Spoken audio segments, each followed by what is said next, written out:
En este video encontrará una breve explicación de la carta de control XR. Además, le mostraremos la forma de usar la herramienta en nuestro portal. Las cartas de control XR son herramientas usadas en el control estadístico de procesos. Se construyen usando información histórica para calcular puntos de referencia sobre la estabilidad de un proceso. Dos conceptos son útiles para entender las cartas de control. El primero es que los resultados oscilan alrededor de un valor central, presentando algún grado de variación. El segundo es que la variación y el valor central de un proceso tienden a mantenerse consistentes excepto cuando un cambio en un factor relevante ha sido implementado. Todos los procesos presentan algún grado de variación, pero la carta XR muestra patrones que rompen con el comportamiento esperado y merecen atención. El beneficio de la carta de control es que ayuda a distinguir entre la variación normal del proceso, que no implica mayores problemas, y aquella que realmente representa una situación inusual y que merece atención o intervención por parte de la organización. Las cartas de control XR se construyen usando información histórica, ordenada cronológicamente y usando muestras. Cada carta incluye límites de control, así como distintos valores que se observan a lo largo del tiempo. Esta combinación permite identificar tendencias y patrones relevantes. La carta de control X se enfoca en el valor alrededor del cual oscila el comportamiento del proceso, usando el promedio de las muestras recolectadas a lo largo del tiempo y mostrando su ubicación con respecto a los parámetros calculados. La carta de control R se ocupa del grado de variación del proceso, calculando el rango de las muestras recolectadas a lo largo del tiempo para identificar si el comportamiento sigue respetando las referencias establecidas. Como se puede ver en el ejemplo, una carta de control tiene una línea central que expresa el valor alrededor del cual oscila el comportamiento del proceso, así que se espera que los datos observados alternen por arriba y por abajo de esta referencia, acercándose a ella con frecuencia. Alrededor de la línea central de referencia se agregan tres límites, a ambos lados, es decir, 3 por arriba y 3 por abajo. Estas referencias adicionales están basadas en la desviación estándar calculada de los datos y definen umbrales donde se puede esperar observar algunos datos, pero entre más alejadas se encuentran de la referencia central, su frecuencia debe ser menor. Ahora, revisemos situaciones inusuales en los procesos que merecen la atención o la intervención de la organización y algunos patrones para identificarlas. Primera situación inusual. El proceso ya no respeta su comportamiento histórico. Esto se identifica cuando un punto toca o rebasa los límites de control que están a 3 desviaciones estándar. Otra situación inusual en los procesos es cuando dejan de oscilar alrededor de la tendencia central. Esto representa un cambio relevante en su comportamiento y puede ser identificado con 3 patrones. El primero, con 8 puntos consecutivos, todos del mismo lado de la tendencia central. El segundo, con 4 de 5 puntos cargados de un mismo lado de la tendencia central y más allá de una desviación estándar con respecto a la referencia central.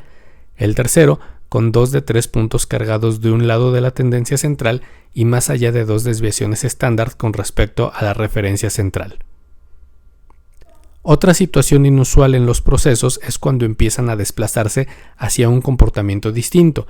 Esto se puede identificar con 6 puntos consecutivos incrementando o disminuyendo su valor de manera permanente. Para aprovechar la carta de control, recopile datos de variables numéricas que resulten relevantes a lo largo del tiempo para su organización. Por ejemplo, defectos, devoluciones, cancelaciones, costos y ventas. Construya las cartas de control con nuestra herramienta en línea e identifique si los datos a lo largo del tiempo se siguen manteniendo dentro de las referencias y límites de control dibujados. Si identifica patrones relevantes que salen de lo esperado, investigue qué situaciones ocurrieron en ese momento. Ellas podrían ser la causa del comportamiento inesperado y ser útiles para construir mecanismos de control. Lo primero que debe hacer es descargar el formato guía usando el link que aparece en esta pantalla. Después debe llenar ese archivo con la información de su organización y usar el formulario que se encuentra justo abajo del link de descarga para enviar el archivo con sus datos.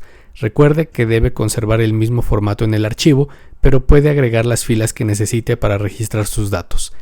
Es importante que advierta que existen 5 condiciones que se deben cumplir para que el sistema procese su información. Primero, que el archivo tenga un tamaño máximo de 5 MB. Segundo, que el archivo tenga por lo menos una fila de datos y un máximo de 2000 filas con datos. Tercero, el archivo debe contener por lo menos una columna para una clasificación y otra columna para los valores numéricos. Cuarto, el archivo debe contener un máximo de 2 columnas con información. Y quinto, el archivo debe contener por lo menos 20 clasificaciones de información ordenadas por antigüedad y con al menos 2 valores numéricos en cada una. Al usar el archivo, notará que dispone de solo 2 columnas. Puede cambiar los títulos de las columnas para identificar la información que está capturando y agregar las líneas que necesite para incluir los datos de su organización hasta un máximo de 2000 filas.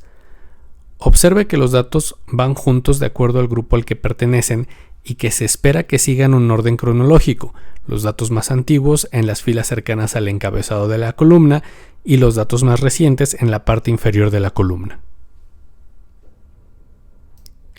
Después de enviar el archivo con su información, debe confirmar el uso que tiene cada una de las columnas en el archivo, seleccionando la opción clasificación o valor numérico, según corresponda.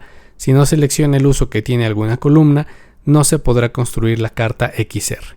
Observe que también tiene las siguientes opciones. Primero, usted debe elegir el tamaño de la muestra, es decir, que la carta de control se construirá con una cantidad de elementos de cada grupo que usted seleccione. Por ejemplo, si usted envía un archivo que contiene 10 datos por grupo, esta opción le permite usar entre 2 y 10 de esos datos para construir la carta.